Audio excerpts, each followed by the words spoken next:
إن الحمد لله نحمده ونستعينه ونستغفره ونؤمن به ونتوكل عليه ونعوذ بالله من شرور أنفسنا من يهد الله فلا مضل له ومن يضلله فلا هادي له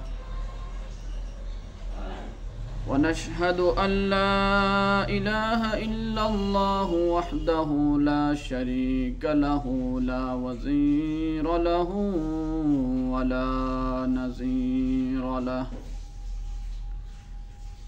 ولا مثل له ولا مثيل له ونشهد أن سيدنا ومولانا وأولانا محمدا عبده ورسوله أما بعد فأعوذ بالله من الشيطان الرجيم بسم الله الرحمن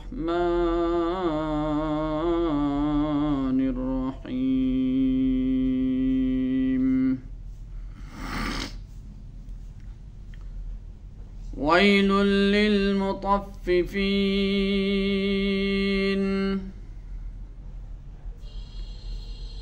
وعن أبي هريرة رضي الله تعالى عنه قال قال رسول الله صلى الله عليه وسلم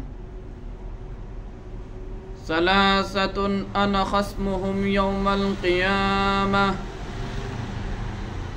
رجل أعطي بي ثم غدر ورجل باع حرا فأكل ثمنه ورجل استأجر أجيرا فاستوفى منه ولم يعط أجره وقال عليه الصلاة والسلام أعطوا الأجير أجره قبل أن يجف عرقه أو كما قال النبي صلى الله عليه وسلم بلغ العلا بكماله كشف الدجى بجماله حسنت جميع خصاله صلوا عليه وآله یا رب میرے آنکھوں میں سما جائے مدینہ یا رب میرے آنکھوں میں سما جائے مدینہ مدت سے میرے دل میں تمنا یہ مدینہ جن خاک پہ چلتے ہیں شہنشاہ دو عالم جن خاک پہ چلتے ہیں شہنشاہ دو عالم چشم کا سرمہ ہے مدینے کی گلی میں ہر سمت سے آتی ہے صدا اہل تمنا ہر سمت سے آتی ہے صدا اہل تمنا محبوب کا چرچا ہے مدینے کی گلی میں ایمان کا حاصل نہیں بے عشق مدینہ ایمان کا حاصل نہیں بے عشق مدینہ مرنے کی تمنا ہے مدینے کی گلی میں الحمدللہ معزز مکرم সম্মানিত উপস্থিত মুসল্লিয়ানে کرام মহান রব্বুল আলামিনের শুকরিয়া জ্ঞাপন করি যে আল্লাহ রাব্বুল আলামিন আমাদেরকে সমস্ত কাজ থেকে ফারেক করে সর্বাগ্রে মসজিদে আসার মতো তৌফিক দান করেছেন সেজন্য দিল থেকে শুকরিয়া জ্ঞাপন করি আলহামদুলিল্লাহ।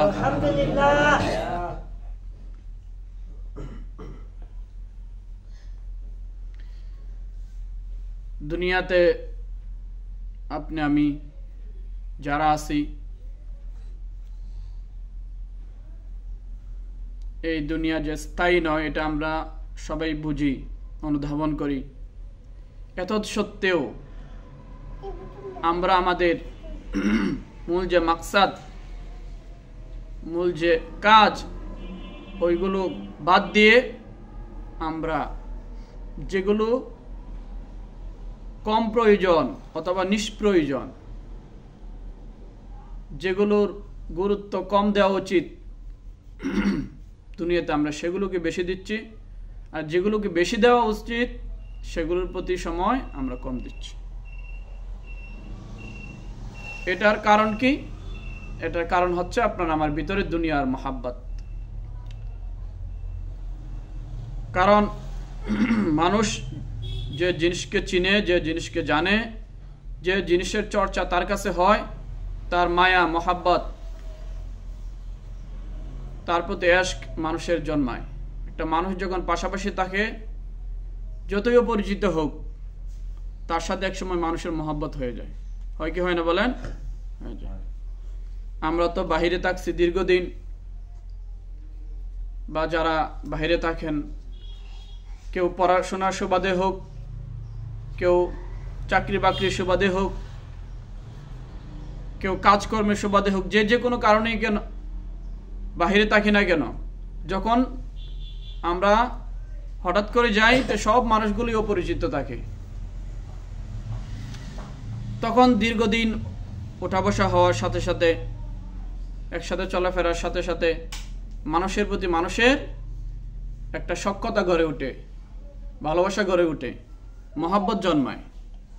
সেজন্য উনি আমার আপন জন না হওয়া সত্ত্বেও, রক্তের কেউ না হওয়া সত্ত্বেও, ওনার জন্য আমি টাকা খরচ করি, ওনার খাবারের বিল আমি দিয়ে দেই, অথবা আমার গাড়ি ভাড়া উনি দিয়ে দেন, অথবা অসুখ বিসুখ হইলে উনি আমাকে দেখাশোনা করেন, বিপদ আপদে পাশে দাঁড়ান। দাঁড়ান কি দাঁড়ান না বলেন? দাঁড়ান। এটা কিসের কারণে বলেন? একসাথে থাকার কারণে, চলাফেরা করার কারণে, মহব্বতের কারণে। এটা মানুষের স্বাভাবিক যে স্বভাব, এটা হচ্ছে মানুষের স্বভাব। কিন্তু একসাথে থাকলে মানুষ মানুষকে ঘৃণা করা, মানুষ মানুষকে হিংসা করা, মানুষ মানুষকে দেখতে না পারা, এটা মানুষের আসল মূলত স্বভাব না। মানুষ কি প্রতিদিন ঝগড়া করে বলেন? প্রতিদিন ঝগড়া করে? প্রতিদিন মানুষের ক্ষতি করে না। মানুষ আসলেই ভালো, মানুষ আসলেই কি ভালো, আল্লাহ মানুষকে ভালো বানাইছেন। কিন্তু বাকি সংস্পর্শ খারাপ হওয়ার কারণে, পরিবেশ খারাপ হওয়ার কারণে আপনি আমি কি হয়ে যাই? খারাপ হয়ে যাই। আপনি আমি আসলেই আল্লাহর বান্দা, আল্লাহ আমাদের মাবুদ, আল্লাহর ইবাদত বন্দেগী করতে হবে, এটা আপনি আমি সবাই জানি, স্বীকারও করি এবং করারও চেষ্টা করি। কিন্তু এই যে সংস্পর্শ, দুনিয়াটা আপনার আমার কাছে অপরিচিত ছিল যখন আমি জন্ম নিয়েছিলাম। দুনিয়ার কে বাবা, কে মা, কে ভাই, কে বোন, কে চাচা, টাকার কি মূল্য, ক্ষমতার কি মূল্য, পাওয়ারের কি মূল্য, এগুলো আপনার আমার কাছে কোনো ভ্যালু ছিল না, বা এগুলোর সাথে আপনার আমার কোনো পরিচয় ছিল না। কিন্তু থাকতে থাকতে, শুনতে শুনতে, আলোচনা হইতে হইতে এগুলোর প্রতি আপনার আমার পর্যায়ক্রমে, কালক্রমে কি হয়েছে? মহব্বত জন্মেছে। এজন্য আপনি আমি দুনিয়ার পিছনে বেশি ছুটতেছি। জানি যে দুনিয়াতে টাকা কামাই করলে ভালো থাকা যাবে, বিল্ডিং করা যাবে, ভালো ভালো খাওয়া যাবে, এজন্য টাকার পিছনে ছুটতেছি। কেউ আবার মনে করতেছে যদি ক্ষমতার চেয়ারে বসতে পারি তাহলে মানুষ আমাকে সালাম কালাম করবে, সেলুট দেবে, অথবা আমার ভয়ে আতঙ্কিত থাকবে। সেজন্য মানুষ ক্ষমতার জন্য পাগল হয়েছে, ক্ষমতার জন্য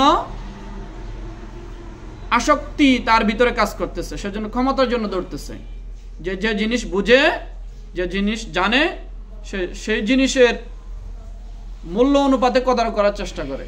আপনি আমি দুনিয়া বুঝতে পারছি, দুনিয়ার অনেক কদর, দুনিয়ার অনেক দাম। সেজন্য আপনি আমি আমার ইবাদতের কথা ভুলে গিয়ে মাবুদকে ভুলে গিয়ে, সৃষ্টিকর্তাকে ভুলে গিয়ে, যিনি আমার স্রষ্টা তাকে ভুলে গিয়ে আপনি আমি সব মাখলুকের পিছনে ছুটতেছি, সেজন্য আপনার আমার স্বস্তি আর সুখ আসতেছে না। মানুষ কত টাকা পয়সার মালিক, তারপরেও তার জীবনে স্বস্তি নাই, তার ভিতরে সুখ নাই, তারপরে তার আরো চাই। চাওয়ার কি শেষ আছে বলেন? আপনার আমার এরকম কোনো মানুষ আছে দুনিয়াতে যে সে বলে যে আমার হয়ে গেছে আর লাগবে না? এরকম আছে? নাই। তো বোঝা গেল সে পাগল হয়ে গেছে, সে মজনু হয়ে গেছে, সে আশিক হয়ে গেছে। একজন মানুষ যখন আশিক হয়ে যায়, পাগল হয়ে যায়, প্রেমিক হয়ে যায়, তখন সে এগুলো ছাড়া, যার জন্য সে আশিক হয়েছে, কেউ যদি নারীর জন্য আশিক হয় তাহলে ওই নারী ছাড়া, কেউ যদি ক্ষমতার জন্য আশিক হয় তাহলে ওই ক্ষমতা ছাড়া, কেউ যদি টাকার জন্য আশিক হয় তাহলে ওই টাকা ছাড়া সে আর কিছু বুঝবে না। তাকে যতই নসিহত করা হয় এই নসিহত কাজে আসবে না। এক শায়র খুব সুন্দর লিখছেন, মাহাত্তানিন নাসহুলা কিল্লাস্তু আসমাউহু ইন্নাল মুহিব্বা আনিল উযালি ফি সামামি ইয়া লাইমি ফিল হাওয়া উযরি মাযিরাতান মিন্নি ইলাইকা ওয়ালাউ আনসাফতা লাম তালুমি। এটা মূলত যিনি লিখছেন উনিও ওনার ইশক জাহির করার জন্য, প্রেম নিবেদন করার জন্য লিখছেন। উনি লিখছেন রাসূলুল্লাহ সাল্লাল্লাহু আলাইহি ওয়াসাল্লামের ইশকে পাগল হইয়া। আমরা দুনিয়ার জন্য যেরকম পাগল, দুনিয়ার নারীর জন্য যেরকম পাগল, এরকম কিছু মানুষ দুনিয়াতে আছে যারা আল্লাহর জন্য পাগল, কিছু মানুষ আছে যারা রাসূলের জন্য পাগল। এই কিতাবের নাম হচ্ছে কাসিদা বুরদা। এটা পুরাটাই কবিতার বই। এই কবিতার কয়েকটা পংক্তির মধ্যে এই কথাগুলো আছে যে উনি ওনার জীবনে দীর্ঘদিন পর্যন্ত অসুস্থ ছিলেন, সুস্থতা লাভ করতে পারতেছেন না। তারপরে উনি অনেক চিকিৎসা করলেন, তারপরে কোনো মুক্তি মিলতেছিল না। এরপরে উনি রাসূলুল্লাহর শানে উনি বসে বসে একটা দীর্ঘ কবিতার বই লিখলেন এবং এগুলা গাইতেন আর পাঠ করতেন তাল নিয়ে, ভাব নিয়ে। আল্লাহ রাব্বুল আলামিন ওই রাসূলের শানে এই এত ওনার প্রেম নিবেদন করার কারণে, এত আবেগ এবং ইমোশনের কবিতা লেখার কারণে আল্লাহ রাব্বুল আলামিন ওনার যে পুরো জীবনে যে অসুস্থতা ছিল আল্লাহ কি করে দিচ্ছেন? সুস্থ করে দিচ্ছেন। এই জন্য আমাদের হুজুরা যারা আছেন, আমাদের কমি পাঠ্য বইয়ের মধ্যে আছে, কারিকুলামের মধ্যে আছে, অনেক মাদ্রাসায় পড়ায়, অনেক মাদ্রাসায় পড়ায় না। আমরা যখন পড়ছিলাম তখন পড়ছি, ইন্টারমিডিয়েট সমমান কাফিয়া সরজমিতে পড়ানো হয়। তা আমাদেরকে আমাদের নোমান সাহেব মেখল মাদ্রাসা হুজুর পড়াইছেন, তা আমরাও পড়ছি। তা আসলে এই শেরগুলো পড়লে তখন রাসূলের প্রতি ভালোবাসা জন্মায়। হ্যাঁ, রাসূলের যে কত শান আর মান, এগুলো আপনার আমার ভিতরে কাজ করে। কারণ তখন চর্চা হয় কার? রাসূলুল্লাহর।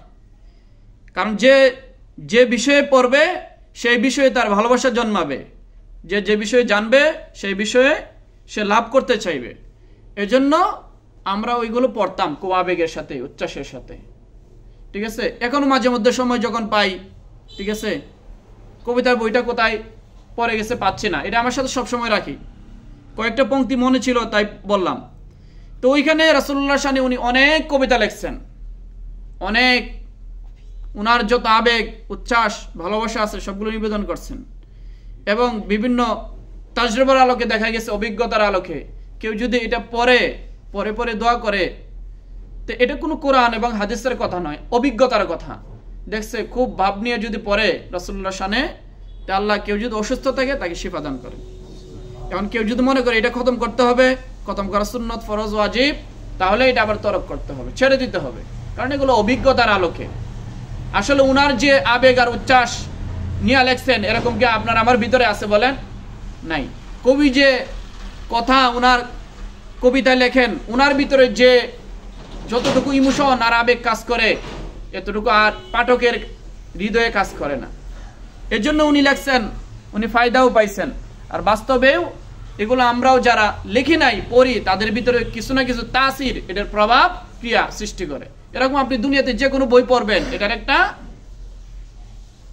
কি প্রতিক্রিয়া, সাইড এফেক্ট বা ভালো পজিটিভ কি এফেক্ট, এগুলো আপনার হৃদয়ের মধ্যে কি পড়বে। এজন্য মানুষ বই পড়েই কিন্তু কি হয়, সবচেয়ে ভালো হয়, আবার বই পড়েই সবচেয়ে খারাপ হয়। দুনিয়াতে যারা ভালো আছেন বেশি ভালো, ওরা দুনিয়ার শিক্ষিত জন, আর দুনিয়াতে যারা খারাপ আছেন ওরাও দুনিয়ার শিক্ষিত জন। এক হাদিসের মধ্যে আছে ইন্নাল উলামা ইন্নাল খায়রা খিয়ারুল উলামা ওয়া ইন্না শাররা শারার উলামা, যে দুনিয়াতে সবচেয়ে ভালো হচ্ছে আলেমরা, সবচেয়ে খারাপ হচ্ছে না আলেমরা। সবচেয়ে ভালো হচ্ছেন বিদ্বানরা, সবচেয়ে খারাপ হচ্ছেন বিদ্বানরা। এগুলো আমরা দেখতে পাচ্ছি দুনিয়ার জিন্দগিতেও, যে স্বাভাবিক একজন চোর ডাকাত সন্ত্রাসী যত না ক্ষতি করতে পারে, এর চেয়ে একজন শিক্ষিত বিদ্বান এবং আলেম তার চেয়ে বেশি ক্ষতি করতে পারে জাতির উম্মাহা। যাই হোক, আজকে মূলত বিষয় বলতেছিলাম, আল্লাহ রাব্বুল আলামিন আপনাকে আমাকে যে পাঠাইছেন দুনিয়ার প্রতি আশকা লাগানোর জন্য নয়, দুনিয়ার প্রতি পাগল হওয়ার জন্য নয়, দুনিয়ার জিনিসের প্রতি, দুনিয়ার মায়ের প্রতি আবদ্ধ হওয়ার জন্য নয়, বরং আল্লাহকে চেনার জন্য, রাসূলকে চেনার জন্য। কিন্তু আপনি আমি সবাই দুনিয়ার জন্য পাগল হয়ে আছি, সেজন্য আজান হয়, একামত হয়, আপনার আমার কোনো খবর থাকে না। কারণ আমরা ভালোবাসা কোথায়? দুনিয়ার প্রতি। এজন্য যার যে জিনিসের প্রতি ভালোবাসা থাকে, ওই জিনিস যাই কিছু বলেন না কেন ছাড়তে মনে চায় না। এখানে কোনো ঝাড়ফুঁক কাজে আসে না। অনেক সময় যারা পাগল হয়ে যায়, প্রেমিক হয়ে যায়, ওদেরকে অনেক হুজুরদের কাছে নিয়ে যায় ঝাড়ফুঁক করার জন্য, ঠিক আছে? ঝাড়ফুঁকে কাজে আসে না ওদের, এগুলো কি আসে না, এগুলো ঝাড়ফুঁকের ঊর্ধ্বে উঠে গেছে। অনেকে মনে করে যে জিনে ধরছে, আসলে জিনে ধরে নাই, জিনে ধরে নাই, সে আশেক হয়েছে, ঠিক আছে? মাজনুরা এরকমই হয়। এই যে মাজনুর কথা শোনেন না, লাইলি মাজনু, এত ইতিহাস কেন, বিশাল ইতিহাস। যাই হোক, ওই বিষয় বলতে গেলে তো সময় চলে যাবে।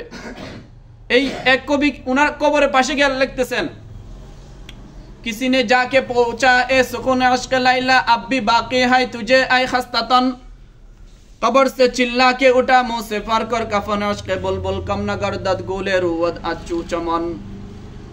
একজন গিয়ে বলতেছে মজনু মরে যাওয়ার পরে, হে মজনু, তুমি কি এখনো তোমার লাইলির জন্য পাগল আছো? এখনো কি তোমার লাইলির কথা মনে পড়ে? কবর থেকে চিল্লায় মজনু বলতেছে, লাইলির নাম শুনছে, বলতেছে যে বাগানের মধ্যে কি ফুল ফুটুক অথবা না ফুটুক, হ্যাঁ, পুষ্প ফুটুক অথবা না ফুটুক, বসন্তকাল আসুক অথবা না আসুক, বুলবুলি বাগানের ফুলের পিছন ছাড়ে না। অর্থাৎ বাগানে বুলবুলি যাইতেই থাকে। অর্থাৎ আমি মরে গেলে কি হবে, আমার ভালোবাসা লাইলির জন্য আজও কি আছে, অমর হয়ে আছে। এগুলো রূপক অর্থে আর কি বলে। অর্থাৎ মাজনুর যে প্রেম খুব বেশি ছিল এটা বোঝানোর জন্য। আসলে মাজনু কি কবর থেকে কথা বলতে পারে না, এটা যারা কবি ওরা হয়তো রূপক অর্থে অনেক ক্ষেত্রে তার প্রেমটা বোঝানোর জন্য কি এগুলো লিখছেন। এজন্য শুধু এগুলো দুনিয়ার প্রেম। সাহাবায়ে কেরাম রাদিয়াল্লাহু তাআলা আনহুম আল্লাহ রাসূলের জন্য কি ছিলেন, প্রেমিক ছিলেন, আল্লাহর জন্য প্রেম ছিল। যারা প্রেমের সর্বোচ্চ ত্যাগ হচ্ছে জীবন দিয়ে দেওয়া। প্রেমের সর্বোচ্চ ত্যাগ কি? জীবন দিয়ে দেওয়া। এজন্য মজনু কিন্তু লাইলির জন্য জীবন দিয়ে দিছে। যারা সত্যিকারের প্রেমিক তারা জীবন দিতে কোনটা বোধ করে না। আর যারা মিষ্টি কি প্রেমিক, দুধ খাওয়া প্রেমিক, ওরা মিষ্টি খাওয়ার সময় আছে, দুধ খাওয়ার সময় আছে, কিন্তু রক্ত দেওয়ার সময় নাই। অনুরূপ দুনিয়াতেও প্রেমিক দুই প্রকার আছে। দুনিয়ার এক তো দুনিয়ার প্রেমিক, আর আখিরাতের প্রেমিক। দুনিয়ার প্রেমিকের মধ্যে এক নাম্বার দুই নাম্বার আছে। কিছু ওই যে লাইলির জন্য পাগল হয় দুধ খাওয়ার জন্য, মিষ্টি খাওয়ার জন্য।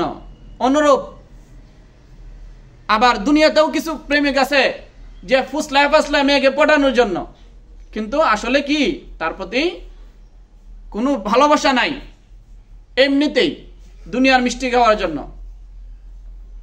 এরকম আখিরাতের জন্য যারা সত্যিকার অর্থে রাসূলকে ভালোবাসে, আল্লাহকে ভালোবাসে, তারা নিজের জীবন দিতেও কি করে না, কোনটা বোধ করে না। এর জন্য আল্লাহ রাসূলকে নিয়ে অনেক সময় বাজে মন্তব্য করা হয়, আল্লাহকে নিয়ে বাজে মন্তব্য করা হয়। যারা সত্যিকারের আশেক তারা নিজের জীবনটুকু পর্যন্ত দিতে দ্বিধাবোধ করে না। আর যারা মিষ্টি খাওয়ার আশেক তারা ওই মিষ্টি খাওয়ার সময় আছে, রক্ত দেওয়ার সময় নাই। এই মাজনুর মতো আর কি। এক মাজনু ছিল খালি মিষ্টি খাইতো আর দুধ খাইতো, আর এক মাজনু ছিল কি রক্ত দিত। তো এরকম সর্বযুগেই থাকবে। দুনিয়ার মাজনু আমরা যাতে না হই, যাতে আমরা আখিরাতের মাজনু হই, সেজন্য আপনার সর্বক্ষেত্রে সব বিষয়ে কি করতে হবে, চেষ্টা করতে হবে। তা আমি সূরা পড়ছিলাম, সূরা মুতাফফিফিনের একটা আয়াত পড়ছি মাত্র। এতটুকু যে আলোচনা করলাম এগুলো হচ্ছে মূলত আজকের আলোচনা নয়, মনে পড়ে গেছে সেজন্য বললাম। আল্লাহ রাসূলের শান মান ইজ্জত নিয়ে অন্য একদিন আলোচনা করবো ইনশাল্লাহ। তো যে আয়াত তেলাওয়াত করলাম সেটা হচ্ছে সূরা আনফাল মুতাফফিফিনের আয়াত। আল্লাহ রাব্বুল আলামিন বলেন ওয়াইলুল লিল মুতাফফিফিন, ওই ব্যক্তিদের জন্য ধ্বংস। ওয়াইল শব্দটা কোরআনে প্রায় সময় আসছে। ওয়াইল ওই ব্যক্তিদের জন্য ধ্বংস যারা ওজনে কম দেয় অথবা শ্রমিককে খাটায় কিন্তু তার পাওনা দেয় না। এরকম 2 নাম্বার মানুষ আছে কি আছে না বলেন? নাই? আছে। শ্রমিককে 1 মাস খাটায়, বিশেষ করে যারা প্রবাসে আছে ওদের অনেক দুঃখ, অনেক কষ্ট, যায় অনেক টাকা পয়সা খরচ করে। কিসের জন্য? টাকা পয়সা উপার্জন করার জন্য। দেশের সবাইকে ছাইরা, আপনজনকে ছাইরা, বিবি বাচ্চা সবকিছু ছাইরা যায়, কিন্তু মালিকে কাজ করায় 1 মাস 2 মাস 1 বছর, পরে টাকা দেয় না, পরে সর্বস্ব হারায়। তো এই যে এত জুলুম করলো, ওই ব্যক্তির পরিণতি কি হবে? আচ্ছা, যে টাকা দিল না, সে টাকার মায়ার কারণে দিল না, মহব্বতের কারণে দিল না। সে মনে করছে যে টাকা না দিলে ওই শ্রমিককে আমি মনে সুখী হব, আমি মনে আরো ভালো থাকবো, সেজন্যই তো দেয় না।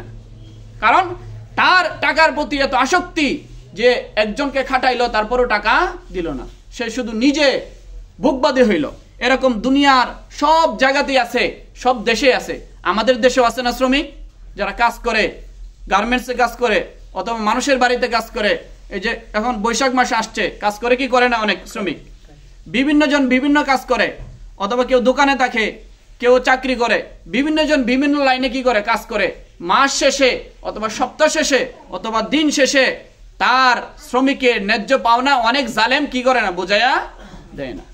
আল্লাহ রাব্বুল আলামিন বলেন যারা শ্রমিকের ন্যায্য পাওনা দিবে না, আল্লাহ রাব্বুল আলামিন তাদেরকে অবশ্যই পাকড়াও করবেন এবং তাদের জন্য ওয়াইল নামক জাহান্নাম তাদের জন্য কি আছে, অবধারিত আছে।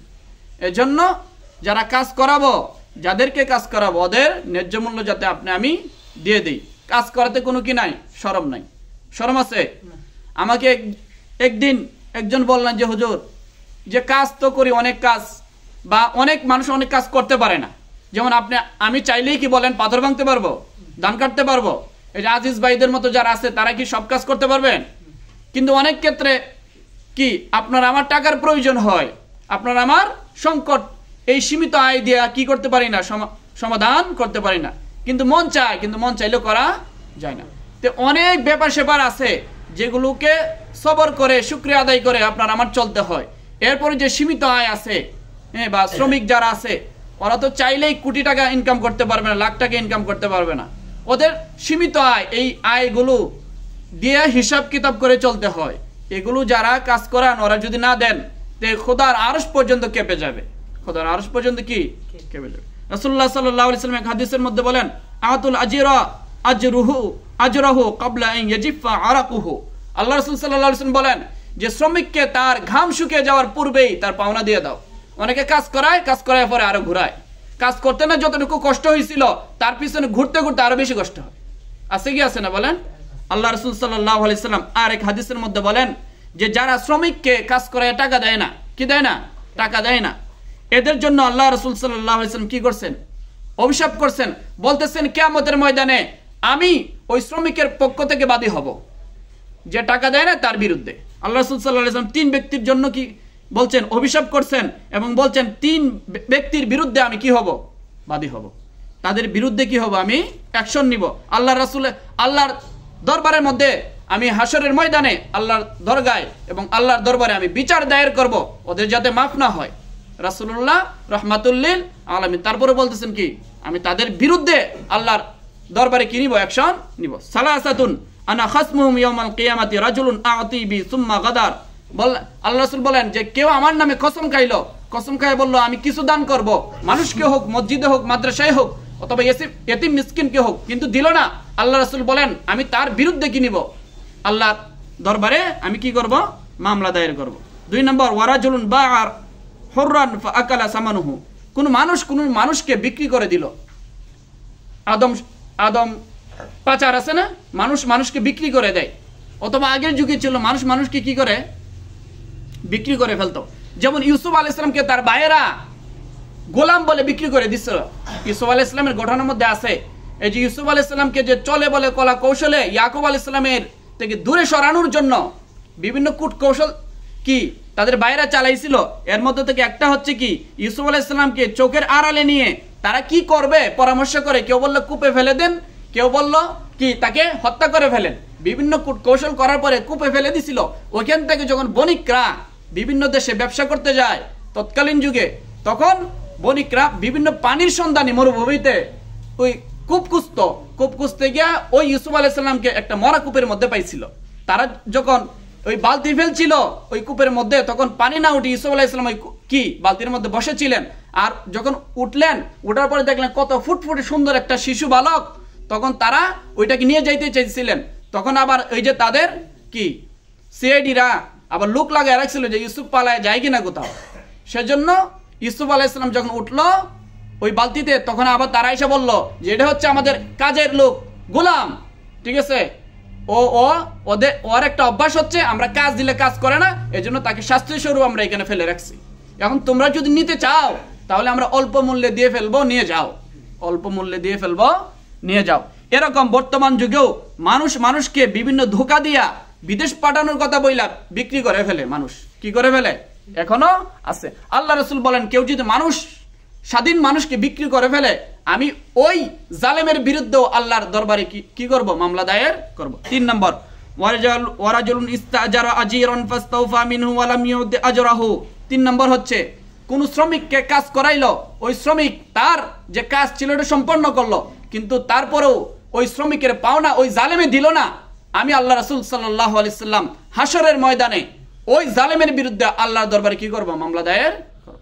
সুতরাং যারা কাজ করান এবং যারা কি করেন বিভিন্ন মানুষকে বিভিন্নভাবে দোকানে রাখেন অথবা চাকরিতে রাখেন, যেভাবে মানুষকে কি করেন রাখেন, ওদেরকে কি করবেন? তাদের ন্যায্য মূল্য বুঝাইয়া দিবেন, না হয় অবশ্যই আল্লাহ রাব্বুল আলামিন আপনাকে আমাকে কি করবেন? পাকড়াও করবেন। এগুলো থেকে বাঁচার কোনো উপায় নাই। আর কাজের মধ্যে কোনো লজ্জা নাই, কাজের মধ্যে কি নাই? লজ্জা নাই। এই যে বলতেছিলাম যে আমি আসলে লজ্জা বোধ করি, এটা সামাজিক একটা প্রথা। আসলে রাসূলুল্লাহর চেয়ে সম্মান কি আপনার আমার বেশি নাকি? না, রাসূলুল্লাহ সব কাজ করতেন। রাসূলুল্লাহ কি করতেন? সব কাজ করতেন। অথচ উনি কি একদম পুরা জগতের কি বাদশা। রাসূলুল্লাহ কি পুরা জগতের বাদশা। রাসূলুল্লাহ নিজের জুতা নিজে ঠিক করতেন, নিজের কাপড় নিজে সিলি করতেন, শ্রমিকের কাজ করতেন। শ্রমিকের এই যে খন্দকের যুদ্ধের মধ্যে রাসূলুল্লাহ নিজের মাথায় মাটির টুকরি বহন করছেন। কি আছে? রাসূলুল্লাহ সাহাবায়ে কেরামের সাথে কি করছেন? নিজের মাটি টুকরি কি করছেন? বহন করছেন। অনেক কষ্টের একটা যুদ্ধ ছিল, খন্দকের যুদ্ধ। রাসূলুল্লাহর কাছে সাহাবায়ে কেরাম বলতেন, পেটের ক্ষুধায় অসহ্য যন্ত্রণা নিয়ে বলতেন, ইয়া রাসূলুল্লাহ, আমরা 3 দিন 2 দিন যাবত খাই না, আমাদেরকে একটু সান্ত্বনা দেন, খাবার দেন। রাসূলুল্লাহ কি সান্ত্বনা দিবেন? এরকম নেতা কি যে নিজে খায় আর অন্যের খবর নেয় না? রাসূলুল্লাহ নিজের পেট দেখায় বলতেন, দেখো আমার পেটের মধ্যে কি আছে? পাথর বাঁধা আছে। তখন সাহাবায়ে কেরাম সান্ত্বনা আর কি নিবেন? সাহাবায়ে কেরাম কবিতা পড়তেন যে লা আইশা ইল্লা আইশাল আখিরা ফানসুরিল আনসারা ওয়াল মুহাজিরা। আল্লাহ দুনিয়ার সুখ স্বাচ্ছন্দ্য চাই না, দুনিয়ার ভোগ বিলাস চাই না। আল্লাহ আপনি আমাদেরকে আখিরাতে কি দিয়েন? শান্তি দিয়েন, আরাম দিয়েন। সেজন্য ওই কবিতা পাঠ করে করে সান্ত্বনা নিতেন। রাসূলুল্লাহর অনেকগুলো কথা অনেক হাদিসের মধ্যে আছে যে রাসূলুল্লাহ কাজ করতেন। রাসূলুল্লাহ হযরত খাদিজাতুল কুবরা রাদিয়াল্লাহু তাআলা ব্যবসা দেখাশোনা করতেন। এইগুলো ইতিহাস আপনার আমার কম বেশি জানা আছে না? যে রাসূলুল্লাহ নিজে কি করতেন? ব্যবসার কাজ করতেন, অন্যের বাড়িতে কাজ করতেন। তো এটা লজ্জা না। হালাল পন্থায় কাজ করা এটা লজ্জা না। হালাল পন্থায় আপনি যদি নাপিত হন তাও জায়েজ আছে, কিন্তু মুসলমানরা নাপিত হয় না। এই যে ছোটলোকি হয়ে যাবে, কি মানুষের জুতা শিলি করে দেয় না, মানুষের বাড়িতে কাজ করতে চায় না, অথবা ইট ভাঙতে চায় না, অথবা কাজ করতে চায় না। আচ্ছা, না করে যদি আপনি অন্য পন্থায় করতে পারেন কোনো সমস্যা নাই, যেগুলো আপনার প্রেস্টিজ বজায় থাকবে। কিন্তু আপনি মানুষের বাড়িতে কাজ করেন না, মানুষের চোখ লজ্জার ভয়ে, মানুষের সামাজিকতার ভয়ে, কিন্তু আপনি ভিতরে আবার সুদ খান, 5 টাকা করে মাসে নেন, 10 টাকা করে নেন। এটার মধ্যে আপনার লজ্জা হয় না? এটার মধ্যে লজ্জা কোথায় গেল? এরকম যদি কেউ করে সামাজিকভাবে সে কি লজ্জাবোধ করে, কিন্তু ভিতরে হারাম খায়, দুর্নীতি করে, সুদের সাথে জড়িত, ঘুষের সাথে জড়িত, মানুষকে জুলুম করে, তাহলে এই লজ্জা আপনার মুখের মধ্যে। এই লজ্জা আপনার কোথায়? মুখের মধ্যে। হালাল পন্থায় কাজ করার মধ্যে কোনো লজ্জা নাই। একটা কবিতায় খন্দকার বুলবুল সরওয়ার লেখেন যে সাহাবারা একদিন নবীজির সাথে মরুপাড়ি দিচ্ছিলেন মদিনার পথে হলো মাঝবেলা খেতে হবে বলে কাফেলাটা থেমে গেল তরু ছায়া তলে। কেউ ঘরে রুটি, কেউ বয়ে আনে পানি, নবীজি বলেন আমি খাট কেটে আনি। সাহাবারা হতবাক, সে কি করে হয়, কাজ করবেন নবীজি? কিছুতেই নয়। নবীগণ শুনো, আমি তোমাদের ভাই, তোমাদের সাথে কিছু কাজ করা চাই। কাজে নেই সংকোচ, নেই অপমান, আদম সন্তান মোরা সবাই সমান। রাসূলুল্লাহ এগুলো শিক্ষা দিচ্ছেন যে কাজ করতে কোনো কি নাই, লজ্জা নাই। আরেকদিন বলছিলাম না, এক দরিদ্র সাহাবী আয়েশা রাসূলুল্লাহর কাছে ভিক্ষা চাইছেন, কিন্তু রাসূলুল্লাহ ভিক্ষা দেন নাই। তাকে কি দিছেন? বলছেন ঘরে কি আছে নিয়ে আসো। আমরা যেরকম বিভিন্ন জিনিস মসজিদে দেওয়ার পরে এগুলো ডাক দিয়ে বিক্রি করে দেই, বাবু মাই ইয়াজিদ, কে বেশি দামে নিবেন তাকে আমরা দিয়ে দিব, এরকম রাসূলুল্লাহ বললেন যে যাও ঘরে যা আছে তা নিয়ে আসো। উনি কম্বল আর একটা বাটি নিয়ে আসছিলেন, এগুলা রাসূলুল্লাহ 2 দিরহাম দিয়ে, তৎকালীন যুগে 2 দিরহাম দিয়ে বিক্রি করলেন। বিক্রি করে বললেন 1 দিরহাম দিয়ে এখনই খাবার নিয়ে আসো, 3 দিন ধরে যেহেতু তোমাদের ফ্যামিলি কিনা খায় না, অভাব, আর 1 দিরহাম দিয়ে একটা কোরাল কিনে নিয়ে আসো। আমি রাসূলুল্লাহ নিজ হাতে এই কোরালের আচার বা যা বলেন এগুলো লাগাই দিয়ে তোমাকে বলবো কোথায় যাও, বনের মধ্যে যাও, সরকারি বন আছে। রাসূলুল্লাহ যেহেতু কি রাষ্ট্রনায়ক, যাও এখান থেকে খাট খেটে খাও, ওইখান থেকে বিক্রি করো, তারপর ভিক্ষা করিও না। যেখানে ভিক্ষা করা নিষেধ সেখানে সুদ খাওয়া যায়, সুদ খাওয়ার কথা আছে, হারাম খাওয়ার কথা আছে, মানুষকে ঠকানোর কথা আছে, শ্রমিকের ন্যায্য মূল্য আত্মসাৎ করার কথা আছে? নাই।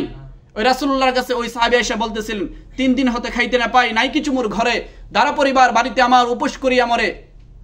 হে আরবের নবী করুণার ছবি, দাও কিছু মুরে, নাহিলে পরাণে মরি।